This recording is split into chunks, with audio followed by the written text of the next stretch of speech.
sa social weather stations, no?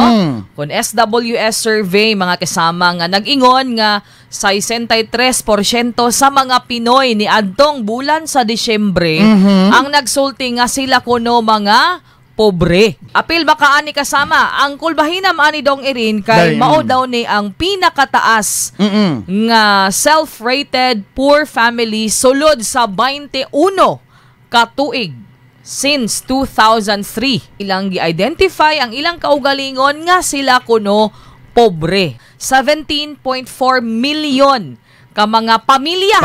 Oh, dili individual, pamilya.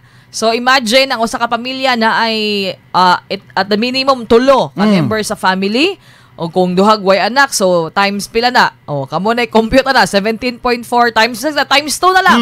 So pila na ka individual ang nag-ingon nga pobre sila. Unya katong 21 years nga akong gisulti kanina, since 2003 mao daw ni nga survey last December nga pinakataas in the history. Narado na sa una-una na ito mga Pilipino nga pobrita. Wala sa tiyan. Wala sa tiyan. Pero may problema dahi, og 63%. Nga naman. Ang gisaka, 4% kika sa 59 dahi. September, ganito na sa buwan sa December. Kaya may problema na, may akap. Ay, di ba yung masuspend ang akap? Di ba masuspend ang akap sa Commission on Election? Akap? Di siya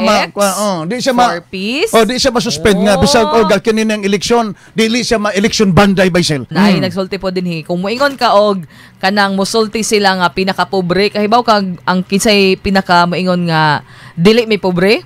Naguna ang Metro Manila. 51% nagsulti dili sila pobre.